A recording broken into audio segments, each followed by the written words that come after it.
अच्छा, कोई हमसे पूछे कि हिनान जी दुनिया में कितना दिन के लिए आए? ठीक है, मान लिया पूरी आप 2 दिन के लिए आए, ये दुनिया में कितना दिन के लिए आए ये तो हम नहीं बता सकते। कभी भी जा सकता है कोई आदमी, हम भी कभी भी जा सकते हैं।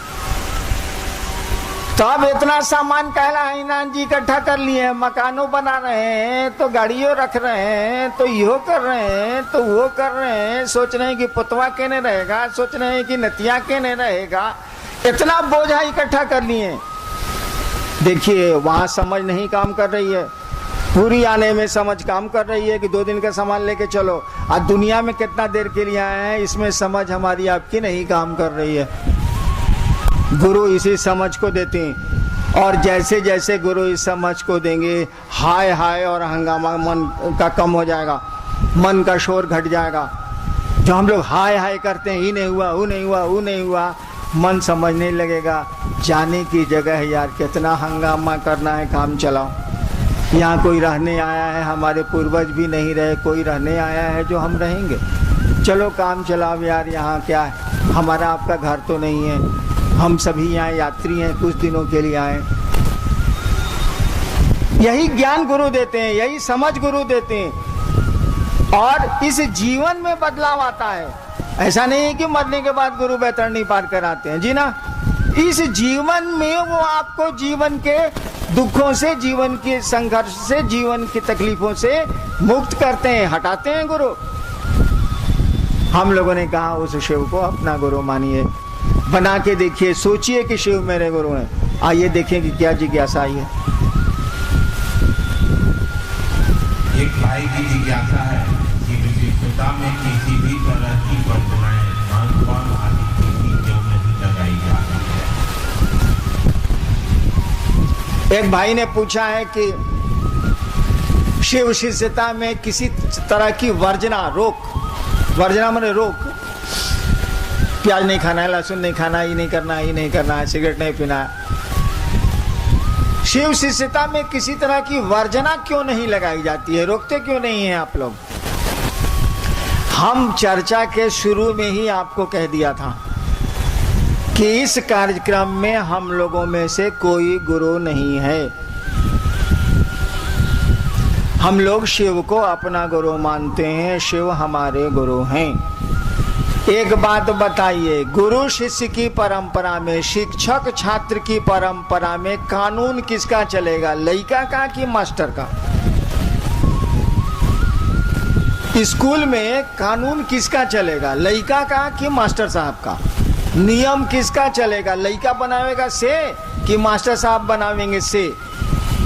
अगर लड़का के बनाने से कानून चलेगा तो सब स्कूल के बाहर में देखिएगा 10 से 4 खाली कबड्डी हो रहा है, और मास्टर साहब कबड्डी खेल रहे हैं। क्या कि लड़के कबड्डी खेलना चाहते हैं, पढ़ना नहीं चाहते, लड़कों का स्वभाव है, नटखट होते हैं, वो क्या पढ़ेगा वो? यानी गुरु शिष्य की परंपरा में गुरु का नियम कानून चलेगा, शिक्षक और विद्यार्थी के मामले में शिक्षक का नियम कानून चलेगा, विद्यार्थी का नहीं चलेगा, नहीं तो विद्यार्थी पढ़ेगा ही नहीं। ठीक उसी तरह से गुरु शिष्य की परंपरा में गुरु के नियम चलते हैं। गुरु जो कहेंगे सो होगा, चेला कहेगा तब तो गुरु जी को लेमन जूस खिला देगा, गुरु जी कहेंगे वही होगा। और आप हमसे पहले से जानते हैं कि शिव जगत के गुरु हैं। हम लोगों के पहले से इस देश को मालूम है कि शिव जगत गुरु हैं, गुरुओं के गुरु हैं, गुराधिपति हैं, ये सब पहले से मालूम है। हम लोग कोई नई बात नहीं कह रहे। तो जगत का गुरु है ना वो। जगत में किसी एक आदमी के अंगूठे का निशान तो दूसरे से मिला ही नहीं। इस दुनिया में आपके अंगूठे का निशान संसार में किसी से नहीं मिल सकता। मेरे कहने का अर्थ हुआ, हर एक आदमी की सोच, प्रवृत्ति, प्रकृति अलग अलग है, होनी है। अब समुद्र के टापू में रहने वाले लोग अगर खोजें कि पालक साग हमको खूब मिले, बेचारे को कहां से मिलेगा? अब समुद्र के जहाज या हवाई जहाज से सब्जियां जाएंगी तभी ना, कहां से मिलेगा? उसके बच्चे क्या खाएंगे, उसका परिवार कैसे पलेगा? उसको समुद्र पे तो भरोसा करना ही होगा, समुद्र की मछलियों और जानवरों पर उसको पेट पालना ही होगा, अपना रोजगार उस पर खड़ा करना ही होगा। क्या करेगा वो? आपने नहीं देखा होगा, जब बाढ़ आती है देखा ही होगा, यहाँ भी तो तूफान आता ही है। जब तूफान आता है या बाढ़ आती है बिहार झारखंड के राज्यों में, मैं तो वहाँ प्रशासन में रहा हूँ, लोग रेलवे लाइन पर चले जाते हैं, कुछ खाने को नहीं, सरकार की राहत में तो देर लगती है, लोग रेलवे लाइन पर चले जाते हैं और उसी पानी से मछलियों को मारते हैं, आग में भूंजते हैं, अपने भी खाते हैं, बच्चे और पत्नी को भी खिला के 2-3 दिन तक तो उनको ऐसा करना ही पड़ेगा। कुछ तो मिलेगा नहीं, चारों बगल पानी है। बताइए अब महादेव किसको रोकेगा? कोई पानी पे जिंदा है, कोई घास पे जिंदा है, कोई कैसे है, कोई कैसे है, सबकी सोच अलग अलग है। इसीलिए कोई नियम वो लगा ही नहीं सकता, कोई वर्जना वो डाल ही नहीं सकता, सबको छूट देनी ही उसको पड़ेगी कि सब लोग आओ, कोई दिक्कत नहीं है। कहा कि एक को रोकेगा, जहाँ एक को रोकेगा, जहाँ एक नियम बनाया सब रुक जाएगा, बहुत सारे लोग रुक जाएंगे। बना ही नहीं सकता कोई भी संसार का जगत गुरु, कोई रूल बना ही नहीं सकता। वास्तव में तो शिव ही जगत के गुरु हैं, ईश्वर हैं, ईश्वर का नाम है शिव। इसीलिए कोई वर्जना शिव शिष्यता में लागू नहीं की गई है। लागू गुरु न करेगा, चेला कैसे लागू करे? चेला को तो अधिकार नहीं, और वो जगत का गुरु है। जगत में तो एक अंगूठे का निशान दूसरे का मिला ही नहीं। ये आप जो सोचते हैं, आपका बेटा वह नहीं सोचता, आपकी माँ वह नहीं सोचती, आपके पिता वह नहीं सोचते। सबकी सोच अलग अलग है, सबका चाव, सबकी अभिरुचि, सबकी इच्छाएं अलग अलग होती हैं, सब अलग अलग है। शिव किसको रोकेगा? वो तो सबका है, वो सबका हो या नहीं हो उसके तो सभी हैं। चलिए, शिव शरीर में नहीं है, गुरु मानने के बाद ज्ञान कैसे मिलेगा? एक भाई की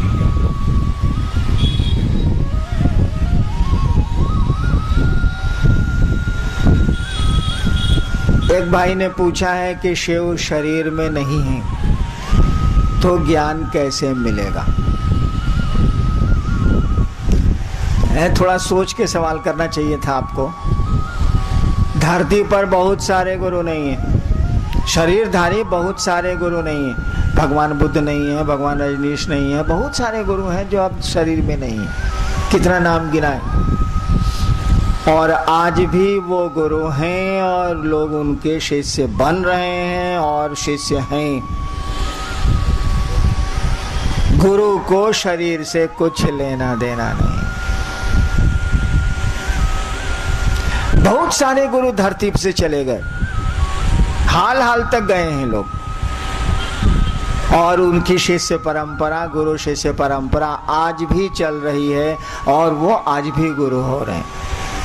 इसी से सोच लेना चाहिए कि शिव का शरीर में होना तो कोई अर्थ ही नहीं रखता। दूसरा, शिव बिना शरीर के हमको आपको धन धान्य संतान सुख पद प्रतिष्ठा देती। हमने कहा तभी ये लंबा सिलसिला कई हजार वर्षों से चल रहा। देती तो ज्ञान नहीं दे सकते भाई साहब।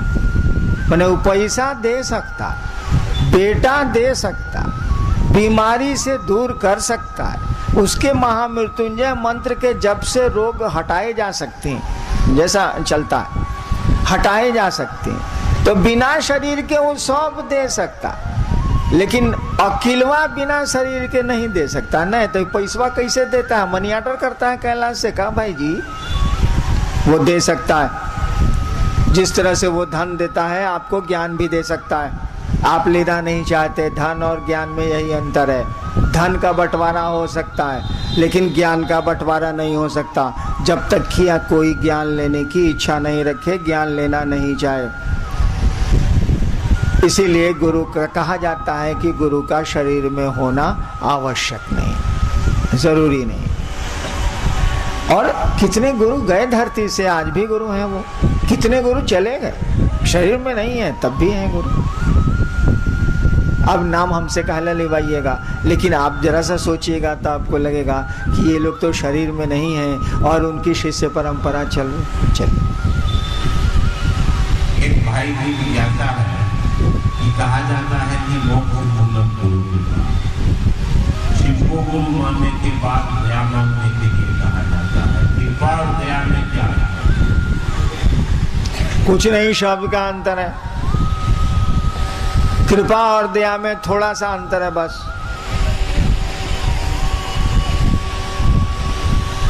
कृपा का मानी है कि आपको अधिकार है, करो और पाओ। कृपा करो और पाओ, सामान्य अर्थ यही लगेगा इसका। कृपा का अर्थ है आपको अधिकार है, दया का अर्थ है कि आपको अधिकार नहीं, तब भी चाहिए। आप सरकारी नौकरी करते हैं, आप छुट्टी के लिए कृपा मांगते हैं, 2 दिनों की छुट्टी की कृपा की जाए। क्यों? कि आपको अधिकार है, आप नौकरी करते हैं, इसलिए आप सरकार ने आपको अधिकार दिए हैं, आप छुट्टियां ले सकते हैं, आपको अधिकार है। दया का मानी होता है हमको मेरा सब अधिकार खत्म हो गया। कानून आप जानते हैं, सर्वोच्च न्यायालय भारत के ऑनरेबल सुप्रीम कोर्ट ने किसी की फांसी की सजा को कंफर्म कर दिया। ऑनरेबल सुप्रीम कोर्ट ने कहा कि आपको जो फांसी की सजा मिली है वो सही है, मान लीजिए। अब तो कानून में उसके ऊपर कोई अदालत नहीं है, इस देश में तो नहीं है, तब भी भारत का संविधान उस आदमी को एक अधिकार देता है। क्या? महामहिम राष्ट्रपति के यहाँ वो मर्सी अपील कर सकता है, यानी दया की याचना कर सकता है। वहां ये नहीं कह सकता कि हमने गलती नहीं की, गलती तो आपकी साबित हो चुकी है, अब कौन सी कहिएगा। वहां दया मांगी जाती है और दया मिलती है, कानून में तो प्रावधान है। दया का अर्थ हुआ कि हमको पात्रता नहीं है, तब भी हमको चाहिए। अब हम लोगों ने शिव को गुरु माना, जो गुरुओं का गुरु है, ईश्वर है, परमात्मा का नाम है शिव, महेश्वर कहा जाता है उनको गुरु माना है। वहां अधिकार जताने जाएंगे कि हम आपके चेला हैं, फालतू बात है। कहां शिव, कहां हम लोग जीव। वहां अधिकार से तो काम नहीं चलेगा। हमने कहा कि वहां हम लोग दया मांगेंगे। महादेव कहिए नहीं सकते हैं कि तू मेरा चेला बनेगा तब ना हम दया करेंगे। हम लोग कह रहे हैं कि हम लोग चेला हैं, आप दया करिए। है या नहीं, इससे आपको क्या बस, हम तो दया मांग रहे हैं ना। कोई हमको अधिकार नहीं है, तब हमको चाहिए। इसीलिए कृपा को हटा के दया शब्द दिया गया है कि हम लोग कुछ नहीं है, एकदम खत्म है, तब वो हमको चाहिए। हे महादेव आप मेरे गुरु हैं, एकदम झूठ। हमारा मनवा बुझेगा कि महादेव गुरु है तब ना, इतना आसान है मन को बुझना। मुंह से न कह रहे हैं कि शिव आप मेरे गुरु हैं, तब भी हमको चाहिए आप हम पर दया करिए। इसीलिए दया शब्द का प्रयोग किया गया है, कृपा शब्द का प्रयोग नहीं किया गया है। कृपा जैसे होगी तब वो कहेंगे कि तू पहले चेला बनेगा तब ना हम कृपा करेंगे। ये लफड़ा में कौन पड़े, चलिए दया करिए। एक भाई की जिज्ञासा है कि जो व्यक्ति शरीरधारी गुरु को अपना गुरु बनाए, क्या वे लोग शिव को गुरु बना सकते हैं? एक भाई ने पूछा है कि जो व्यक्ति शरीरधारी गुरु को गुरु बनाए हैं, क्या वो शिव को अपना गुरु बना सकते? क्यों नहीं बना सकते भाई? वो गुरुओं का गुरु है, वो जगत गुरु है, ईश्वर है, उनका नाम है शिव। मैंने प्राइमरी में पढ़िएगा, कॉलेज में घुस में नहीं कीजिएगा भाई जी, मिडिल में नहीं जाइएगा। 5वां से 7वां 8वां 9वां 10वां 11वां, उसके बाद कॉलेज, ऊपर नहीं चढ़िएगा। शिव को बड़ी आसानी से गुरु माना जा सकता है, कभी भी गुरु माना जा सकता है। हमारे तो 14 गुरु थे, तब मैंने शिव को गुरु माना 1974 में। चलिए। एक भाई की जिज्ञासा है कि अगर शिव को गुरु नहीं मानते हैं तो क्या जिंदगी नहीं बीतेगी? खूब बीतेगी, काहे नहीं बीतेगी। शिव, एक भाई ने कहा है कि शिव को गुरु नहीं मानेंगे तो जिंदगी नहीं बीतेगी, खूब मजे में बीतेगी, बीतिए रही है, गुजर नहीं रही है जिंदगी, खूब मजे में गुजरेगी। शिव को गुरु मान लीजिएगा, थोड़ा ज़्यादा औकिल से ज़्यादा मस्ती से गुजरेगी और कोई बहुत अंतर तो आवेगा नहीं। ऐसे रो रो के गुजरेगा, करने का चांस ज़्यादा रहेगा। शिव गुरु होंगे तो दुख तकलीफ तो आएगी, लेकिन करने का चांस कम हो जाएगा, इतना ही भर का अंतर आएगा। शिव गुरु नहीं होंगे तो जिंदा नहीं रहेंगे, हम लोग जिंदा हिले हैं साला। यहाँ तो आदमी आता है जाता है साला, तो नियम चलाइए। लेकिन आप शिव को गुरु मानिएगा तो जीवन सुंदर हो जाएगा, जिंदगी में फूल खिलने लगेंगे, अच्छा लगेगा। और कोई मेहनत नहीं हो जिस काम में, उस काम को करना चाहिए जिससे लाभ हो, जिससे समझ आए, ज्ञान आए। और बिना ज्ञान के तो संसार में भी कोई काम नहीं हो सकता। संसार के बाहर तो और मुश्किल है, है, संसार में भी कोई काम नहीं हो सकता। इसीलिए गुरु के पास तो आपको जाना ही चाहिए। लड़का पढ़ेगा नहीं तो करेगा क्या भाई? हमको आपको शिव को गुरु बनाना चाहिए। एक भाई की जिज्ञासा है कि भाई बहन कहते हैं कि नमक की गाय से पाप करता है, ये कैसे पता चलेगा कि मेरा पाप कर रहा है? देखिए, पाप पुण्य कुछ होता नहीं, न पाप कटता है न पुण्य आता है। शिव को गुरु मानिए, वो गुरु आपको समझ दे देगा। आप समझ जाइएगा कि न पाप कटता है न पुण्य जमा होता है, ऐसे ही सब चलता है। पाप पुण्य के फेरा में मत पड़िए। हम तो बिल्कुल नहीं पढ़ते हैं, आपको भी राय देंगे कि सब फेरा में मत पड़िए।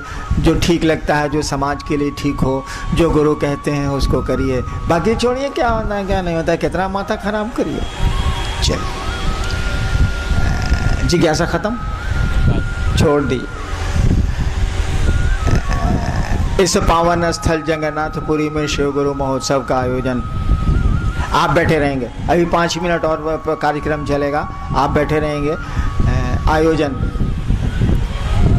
मैंने पहले भी कहा कि हमारा सौभाग्य कि इस आयोजन में हमको आने का, शामिल होने का सौभाग्य मिला।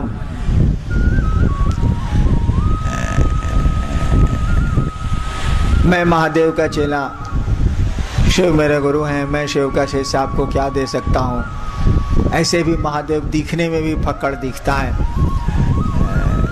लेकिन अपने गुरु महादेव से, अपने गुरु शिव से ये प्रार्थना करता हूँ कि आपका जीवन शिवमय हो, सुखमय हो, आपके दुख दर्द थोड़े कम हो, और यही अनधिकार, बिना अधिकार के ये आशीर्वाद देना चाहता हूँ कि आप सचमुच में शिव के शिष्य बने। शिव जैसा हमारा आपका आचरण हो, जिसके गले में सांप भी रहता है और चूहा भी जिसकी मूर्ति में रहता है, और बड़े इत्मीनान से दोनों रहते हैं, जबकि सांप चूहे को खाता है। शिव आपके गुरु हो, शिव जैसा आपका जीवन हो, शिवमय हो, यही प्रार्थना अपने गुरु से करता हूँ।